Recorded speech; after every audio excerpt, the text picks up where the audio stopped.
ان کو یہ سمجھ لینا چاہیے کہ ان کی زندگی میں سوائے خدمت کے اب اور کوئی کام نہیں ہے. دوائیاں چوری ہوتی ہیں, یہاں تک کہ انسولن چوری ہوئی, کوئی 1.5-2-2.5 کروڑ روپے کی انسولن تھی, وہ چوری. میں سمجھ نہیں سکتی.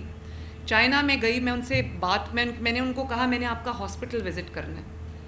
تو میں نے ان کا جب ہاسپٹل وزٹ کیا, ان کی ٹیم نے وزٹ کے بعد مجھے ایک بریفنگ دی.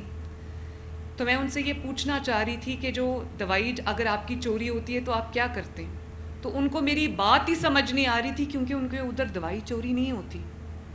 تو مجھے اتنا خوشی بھی ہوئی کہ وہ انہوں نے ایک انسانیت کا بھی معیار اچیو کیا ہے. افسوس بھی ہوا کہ ہمارے ملک میں دوائی بھی چوری ہوتی ہے غریب کی, اور اس کو پیسے بنانے کے لیے سرکاری اسپتالوں میں یہ کہا جاتا ہے کہ باہر جاؤ اور ٹیسٹ کرا لو, اور باہر کی جو فارمیسیز ہوتی ہیں یا جو ڈائگنوسٹک سینٹرز ہوتے ہیں ان کے ساتھ ڈیل کی ہوتی. بلکہ یہاں تک شروع میں جب یہاں آئی تو مجھے پتہ چلا کہ سیکیورٹی آؤٹ سورس کی ہوئی ہے, اور جو سیکیورٹی کے پرسنل ہاسپٹل میں ڈپیوٹڈ ہیں وہ پیشنٹ سے ان کی ہاسپٹل میں انٹری کے پیسے لیتے ہیں.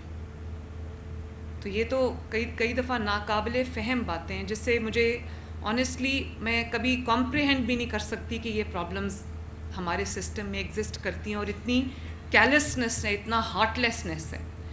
تو میں نے اب لاہور کے